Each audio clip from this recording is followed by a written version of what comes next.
Tonight, Chad government forces reported retreating from what they call murderous, non-stop Libyan airstrikes. President Reagan announces a plan to help border states hard hit by devaluation of the Mexican peso.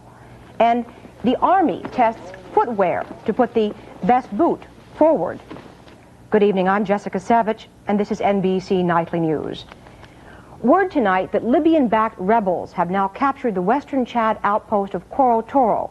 They are now reportedly advancing overland toward the government-held town of Chaluba. They won't find much when they get there. That small town was evacuated today following 2 days of Libyan air raids. Despite all of this, yesterday, Libyan leader Gaddafi said his country has had no involvement whatsoever in Chad's civil war. Today, however, White House spokesman Larry Speakes told reporters that there are at least 2,500 Libyan troops in Chad, along with their tanks, armored personnel carriers, and also helicopters. Speakes said the United States has, however, received some indirect feelers from Libya for peace in Chad, but that Libyan behavior does not reflect peaceful intent. Tonight, Henry Champ is in Jamina. More and more French soldiers are evident in the capital of Jamina. The garrison now has some 500 men, and more are expected, as well as helicopter gunships, heavy mortars, and artillery. Their armbands say they are instructors, but their colonel, in an early morning briefing, said a detachment, he wouldn't say how many, is already in Arbesha, a key center in the fighting. His men, he said, have weapons and will defend themselves. The Chad government is urging much more. Already overwhelmed by Libyan President Gaddafi's air force, these crack French troops might be the only way to stop the rebel and Libyan advance. The French, the former colonial power in Chad, are threading their way through a political minefield. They want their soldiers here to be seen helping an old friend, but very few people in Jamina believe they can be lured into the battle. Yesterday, President Habré, in a national radio broadcast, virtually begged both France and the United States to send more aid and to join in the fight to save his government. How badly off that government is best shown at Camp 27. Young Chadians desperately being recruited. They will be in uniform and at the front in a matter of days. What they will see there won't be pleasant. Casualties pile up at hospitals and aid stations, their number indicating the severity of the fighting. And the recruits would be less eager if they talked with French naval surgeon Dr. Reni Jankovici. And I think that a lot of people, military combatants and the civilian people, die in the front. While the war continues to go badly for the government, there was some morale building in the capital. 12 captured Libyans were displayed to the International Press Corps. But these men were captured July 30th at Faya Lagardo. That center has since fallen to the rebels, and in those 2 weeks, it has been a long series of reverses for the government. Henry Champ, NBC News, Jamina, Chad. French Foreign Minister Claude Cheysson today said French support for government forces in Chad will be increased, quote, according to the circumstances. Now Colonel Muammar Gaddafi says Libya will attack U.S. radar surveillance planes outside Libyan territory if they jam Libyan communications or try to enter Libya's airspace. Gaddafi has said before he'd attack U.S. planes violating his airspace, but this is the first time he said he would go outside Libyan territory. The United States has 4 AWACS planes monitoring Libyan moves. President Reagan, politicking for the Hispanic vote, wants help for border states dealing with the devalued peso. We'll have details next.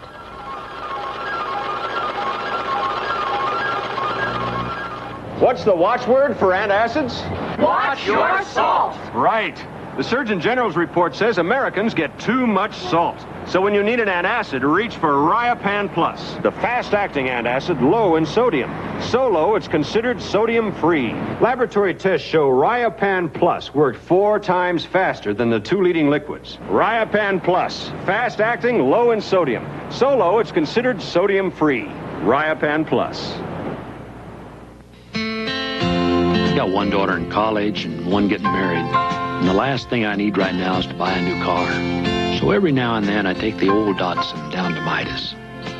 Over the years I've been to Midas for struts, brakes, a muffler, and I've always gotten a good deal. Oh, I'll treat myself to a new car one day. But right now I've got other things I'd rather spend my money on. Trust the Midas touch.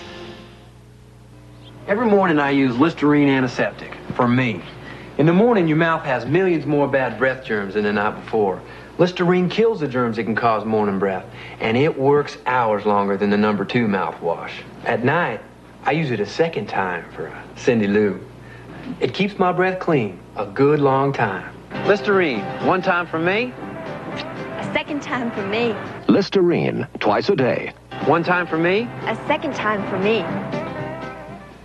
President Reagan has vetoed a bill allocating $20 million to carry out a court-ordered school desegregation program in Chicago. The president says he did so because it is unconstitutional for the judiciary to, quote, reallocate funds appropriated by the Congress. President Reagan went to El Paso, Texas today, where he courted the Hispanic voters who've been hard hit by a loss of Mexican business after the devaluation of the peso. Mr. Reagan promised priority treatment for border states seeking federal relief, and he said he would set up a study group on this subject. Mr. Reagan also gave a strong defense of his policies in Central America, policies many Hispanics have been critical of. Emery King is with the president. The Hispanic community of El Paso gave President Reagan a sampling of their culture when he arrived to address the GI Forum, a predominantly Hispanic veterans organization. And the president said he brought help for this economically troubled southwest border region. The announcement of still another interagency action working group, this one designed to seek solutions to problems caused by the devaluation of the Mexican peso. We are determined to coordinate every government program we can tap to mitigate economic hardship in your border regions. We will work with your state and local leaders to help stimulate jobs and diversify your economies, and we'll start doing it not next year or next week, today. Many local businesses rely on sales to Mexicans who cross the border to buy their goods. Because of a poor Mexican economy, those sales have fallen off by as much as 65% among some of these merchants. President Reagan did not go into detail about his plan.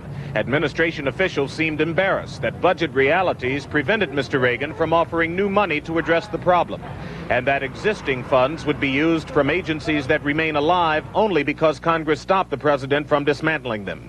There was some critical reaction from local businessmen to the administration's policies. Now, jobs will help, but that's not the answer. We need more than jobs. Some way we need to work out trade between the two cities. And from Texas Governor Mark White, who called the group a phantom agency. They told us of no specifics. They just said, we're going to all go back to Washington. We're going to work together to try to bring some relief. Well, that's not even a promise of help. The president also faces a stiffer challenge among Mexican Americans in selling his Central American policy than he does among Cubans, where he enjoys greater support. There is concern here that he is using gunboat diplomacy in the place of diplomatic solutions. On the diplomatic front, officials in the administration confirmed that a high-placed Cuban official was in Mexico last week, and that he may have carried a message that Mexican President de la Madrid will deliver to Mr. Reagan tomorrow. Emery King, NBC News, with the president in El Paso. The state of Iowa will select the first delegates to the 1984 Democratic National Convention, and Iowa was where Democratic presidential hopefuls met today for their first forum on arms control. All candidates who attended favor a nuclear freeze, but as Ken Bodie reports, the issues become so strong among Democrats that even subtle differences can win or lose an endorsement. We plan to tell them what they must do in order to earn our support. They're our bombs, retired Admiral Eugene LaRocque told this audience. We ought to have a say in what the next president plans to do with them. Arms control is generally thought to be the one issue on the Democratic side with potential galvanizing strength to make a real difference in the primaries. There were about 2,000 peace activists here. Among their workshops, how to organize and be elected delegate to the next convention. We're going to walk you through a Democratic caucus. Alan Cranston, so far, has shown the strongest attraction for nuclear freeze advocates. He hopes to make these folks the core of his Iowa campaign. Iowa Congressman Berkeley Bedell organized the conference. It's one thing to come and listen. It's a completely different thing to have hundreds of people come and say, we want to get involved and do what we can in regard to this issue. 4 of the 6 Democratic candidates showed up to answer specific questions on arms control.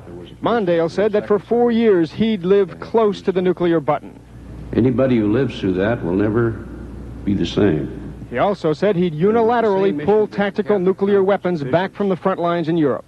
John Glenn said he'd prefer a world with no nerve gas, but defended his recent vote in favor of producing Secondly, the most effective deterrent to the use of chemical weapons by the Soviets is our ability to respond in kind.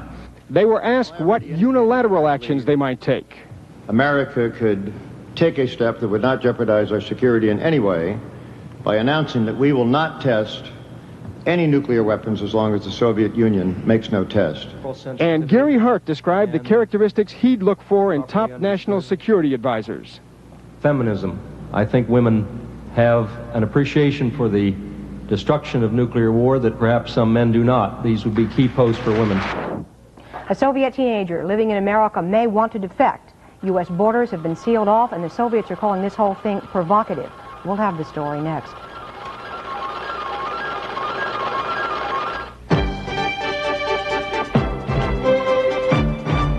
This roomy, inexpensive Subaru station wagon not only goes far on a gallon of gas, it also goes almost anywhere on a gallon of gas, thanks to front-wheel drive. But if you want more traction than our wagon with front-wheel drive, we suggest our wagon with on-demand four-wheel drive. Subaru, inexpensive, and built to stay that way.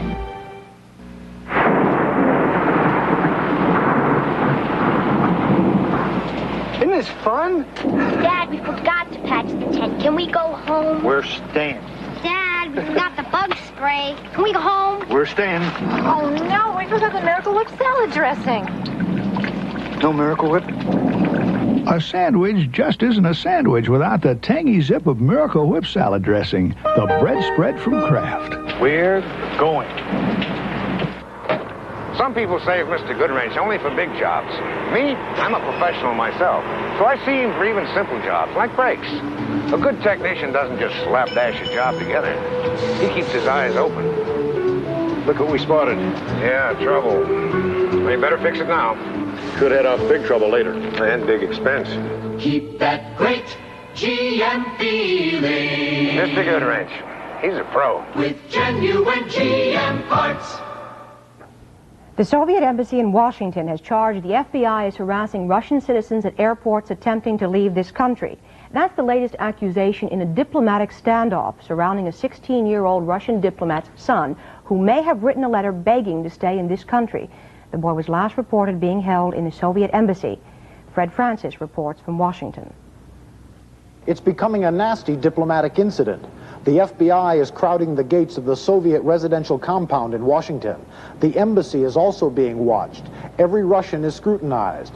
The FBI is making certain the Soviets don't sneak by with 16-year-old Andy Perechkov, a Soviet diplomat's son who allegedly wrote the president saying he didn't want to return to Russia. The State Department ordered the surveillance, though it's not certain of the boy's location. Soviet acting ambassador Oleg Sokolov refuses to allow the State Department to interview Andy, saying only, Sokolov left the State Department after a half-hour morning meeting, accusing the administration of an unprecedented violation of international law. At the Soviet embassy, a diplomat told NBC News he couldn't understand the American demand to talk with the boy. He said, "This is just a case of a son angry with his father." It may have been just a family spat, but that is now mired in a dispute over international law. The Soviets say the boy is traveling on a diplomatic passport and enjoys immunity. The State Department says it wants to hear that from him. The Soviets point out he's a minor. The State Department insists there is precedent for an interview. In 1980, this Soviet jet was detained for 73.5 hours in New York until American officials were permitted to interview a Soviet ballerina to make certain she wanted to go home. Stanislaw Levchenkov, a KGB defector, said today that if the boy does go home, his life is ruined. They think that he will never be able to become a student of any college to begin with. And if he will be persistent in his resentment of the Soviet system and Soviet reality, he will end up either in mental institution or in jail. Fred Francis, NBC News, the State Department. The Justice Department is trying to mediate a dispute between commercial fishermen and Vietnamese refugees in Northern California. David Burrington reports the problem is basically one of economics. Vietnamese refugees have been successful here In the past year, the number of their fishing boats has almost tripled. That's part of the problem. With the catch down sharply this year, there's not enough fish to go around. Incidents are common. 2 Vietnamese boats were burned deliberately, according to the sheriff's office. Authorities suspect 2 local whites. Also, engines have been tampered with, nets stolen. More than 100 Vietnamese demonstrated recently against what they consider blatant prejudice. If the sabotage continues, a spokesman said, he fears the refugees will fight back. I believe they will, and they will put their lives on the line to protect their properties and their families. American fishermen complain the Vietnamese are raping the ocean with their gill nets, fine mesh that captures every size fish. It's just their people are a little annoyed with all the fish being taken out and worried about what they're going to be doing here in 6 months. I see them bringing in fish out of season. But local fishermen deny any responsibility for the sabotage. I think the only violence, if there's any around here, is between themselves. American fishermen are too busy trying to scratch it out on their own here. We don't have time to play games with these people here. The Justice Department is trying to arrange a meeting to discuss the problem and reduce tension. The Vietnamese say they hope it can be arranged soon. David Burrington, NBC News, Moss Landing, California. Lebanon's Foreign Minister L.A. Salem is seeking an increase in the multinational peacekeeping force in Beirut. He made that request today in a meeting with Secretary of State Schultz in Washington.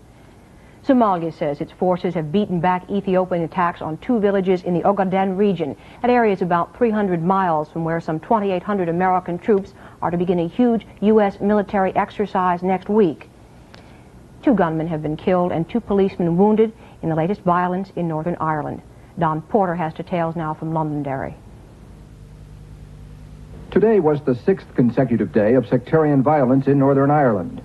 In the town of Dungannon, near the border with the Irish Republic, 1 policeman was seriously wounded when 5 gunmen in a car attacked a security checkpoint. Police returned fire, killing 2 of the gunmen. 3 others got away. At Market Hill, a similar attack on a border checkpoint wounded another policeman. And in Londonderry, heavily armed police fought off gasoline bomb attacks after 12,000 Protestants gathered to march in a show of sectarian strength. It's called the March of the Derry Apprentice Boys, and it's held every year to commemorate a Protestant military victory against Catholic forces 300 years ago.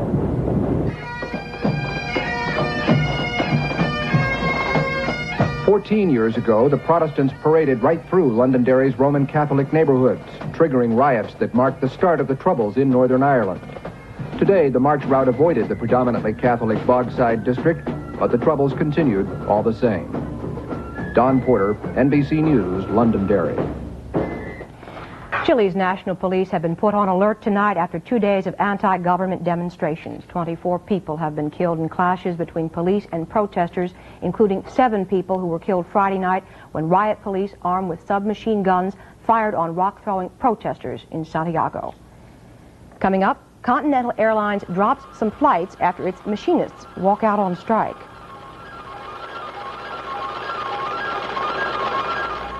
You're looking at the turbo that's aerodynamically racier than a Porsche 928. Renault Fuego, built with the same passion to perform that ignited Formula One racing. Renault Fuego. We couldn't make it any hotter, so we made it cooler. With air conditioning that lists for $640 free. Buy any new 83 Fuego before August 31st and get a cool $640 off the price. From Renault, the one to watch. The amount of money you have to invest has little to do with the questions you wish to ask. And the more serious you are as an investor, the more questions you have to ask, which is why it's critical you have someone you can talk with. As respected advisors to the serious investor, we at Shearson American Express recommend you invest your time before you invest your money. Shearson American Express and the serious investor. Minds over money. Am I blue? Am I blue? Am I blue? Yes, I'm blue, hoping you won't be too. When you need a laxative, dependable Phillips is a true blue friend. Most doctors agree milk of magnesia is gentler than the ingredient in the leading tablet. Unlike bulk laxatives, Phillips is so dependable it usually works overnight. Am I blue? I'm true blue, just for you. Dependable Phillips. Was I blue? Continental Airlines has suspended service to 17 cities after its machinists walked out on strike. The 2,000 machinists walked out at midnight in a dispute over wages and job security. Continental says supervisory personnel have taken over and that about 85% of its system is running smoothly. Doctors at North Carolina Memorial Hospital in Chapel Hill plan to begin testing a new cancer treatment this fall. The treatment, hyperthermia, consists of heating patients' tumors to 180 degrees Fahrenheit for 1-hour periods twice a week. Doctors say the treatment has shown promise in early studies on 23 patients. Last February on this program, correspondent James Polk reported on the illegal dumping of the chemical PCB by military contractors. On Monday, a House subcommittee will hold hearings on the charges. One focus of the hearings will be on how waste disposal firms working for the Department of Defense can falsify records and dump toxic waste where they please. James Polk reports. When a defense contractor trucked away PCB-contaminated transformer oil from military bases in New England, the shipping record said the PCB chemicals came here to Greensboro, Alabama, an old Confederate cotton town, to this address, a Civil War home on Main Street. I don't think it could have been missed if it came here, because there's 26 drums and... If it had come here, I know it, because I never go anywhere except to the grocery store and the doctor's office. And it didn't come here. It didn't come here. This was the home of an executive of the defense contractor whose signature was on the shipping papers. The company, American Electric Corporation in Jacksonville, Florida, is now under investigation by a federal grand jury. Indictments are expected by the end of this month. A private lawsuit is charged. The PCB-laced oil was dumped secretly into this asphalt company's heating tank. The Defense Logistics Agency gave the company its military contracts despite warnings from the EPA. The agency was shocked to learn its PCB waste apparently went astray. Right now, we've got some allegations, and until some facts are established, that's all it is allegations. In other words, who knows? Who knows? When you have a system that's based upon just paper monitoring, a lot of things will slip through. Congressman Mike Sinar says the Pentagon doesn't keep its eye on where its waste is going. We don't think they've been doing a very good job at all. In fact, we're very concerned that a lot of the hazardous waste that's being created in this country and not being cleaned up is on federal facilities. The Pentagon may be close to being overrun in its own war on waste. James Polk, NBC News, Washington. A hot air balloon knocked a radio station off the air today in Louisville, Kentucky. The balloon slammed into the top of the station's 640-foot tower, leaving the pilot dangling in his gondola. Rescue workers climbed the tower, deactivated a pair of 500-pound propane tanks in the gondola, and guided this frightened balloonist to safety.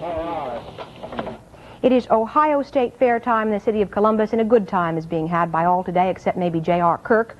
Kirk was having a good time until officials banned him from the runway for winning too many stuffed animals. On an investment of $200, Kirk won about $2,000 in prizes, playing darts and throwing balls at milk cartons. Kirk donated the prizes to a hospital, but he says he now plans to come back and win again. But in disguise, he'll grow a beard. More nightly news after this.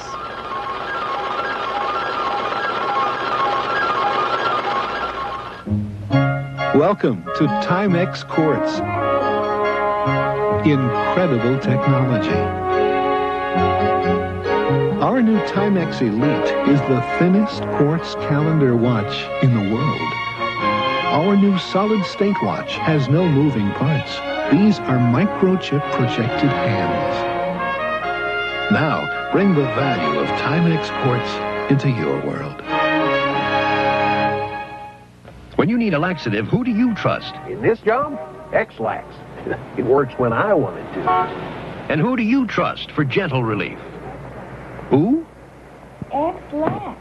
X-Lax pills help get your body's natural rhythm going again. Your own system takes over to provide gentle relief overnight. For my family, it's always X-Lax. I'm not about to try anything else. It's our family friend. X-Lax helps your body help itself. That's right. Helps your body help itself. You're looking at the turbo that's aerodynamically racier than a Porsche 928. Renault Fuego, built with the same passion to perform that ignited Formula One racing. Renault Fuego. We couldn't make it any hotter, so we made it cooler. With air conditioning that lists for $640 free. Buy any new 83 Fuego before August 31st and get a cool $640 off the price. From Renault, the one to watch. Napoleon said an army marches on its stomach, but it unquestioningly advances on foot. The Army's now shopping for better foot gear. And as Jack Reynolds reports, putting the nation's best boot forward is an exacting process. Military thinking these days is dominated by high technology. Satellites, lasers, computer-guided weapons. But the Army's oldest weapon, the foot soldier, hasn't been forgotten. Here at the Aberdeen Proving Ground, the Army is running an unusual boot camp. The military, with its penchant for keeping things clear and simple, calls it the Human Engineering Laboratory Mobility Portability Test Course. Here, 6 new types of boots are being extensively tested against the Army and Marines' current boot. These days, that boot could get somebody killed. Planes and helicopters use sensors and infrared photography. These shiny boots have what's called a high infrared signature. While that may be great for inspections, it spells trouble in combat. They're also not very waterproof, and they're throwaways. Since the bottom is one molded piece, when they wear down, you give the boot the boot. So here at Aberdeen, 120 Army and Marine Corps volunteers walk 15 miles a day on a variety of surfaces designed to put maximum stress on the boots, not to mention the humans, who are surprisingly philosophical. This accelerated wear probably isn't the best thing for everybody. You know, you're in pain a lot of times, and you know, you go through a little bit of hell here, but in the long run, you probably end up with a better boot. The new models are all brown, all dull, and can be repaired. They also have what the Army calls good moisture management. Translated, that means when you walk in, or on, water, they keep your feet drier. Of course, there's an obstacle course. This one computerized. It can snitch on who's lagging on each lap. All this may seem like a great deal of trouble over boots, but the Army has always contended that careful planning is the best way to avoid the agony of defeat. By the time these tests are over, the 120 Army and Marine volunteers will have endured 10,000 miles of aches, pain, and blisters. And the Army will have a new boot. Jack Reynolds, NBC News, at the Aberdeen Proving Ground in Maryland. Finally, reports from Brazil tonight say that a Rio man is a big winner in the nation's lottery, $1.6 million. He doesn't want to give his name just yet, however. It seems he bet the family's last $50 on this ticket, and he's now afraid to tell his wife. It's not how he won or lost, he says. The issue is that he played the game. That's our report. Lloyd Dobbins hosts Monitor tonight at 10/9 Central and Mountain Time. I'm Jessica Savage from New York. Thank you. And good night from all of us at NBC News.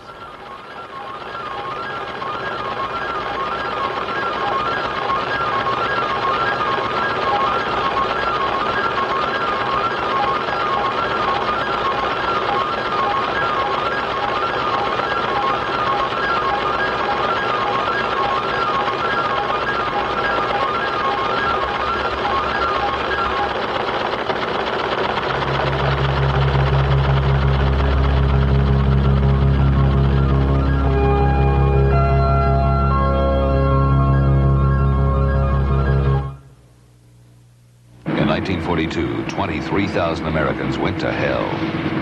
Only 9,000 made it back. An award-winning story of human survival Sunday. Then from the director of Gandhi, one of the most spectacular movies ever made, starring Robert Redford, Ryan O'Neal, Sean Connery, and Lee Vullman, A Bridge Too Far, the NBC Sunday night movie.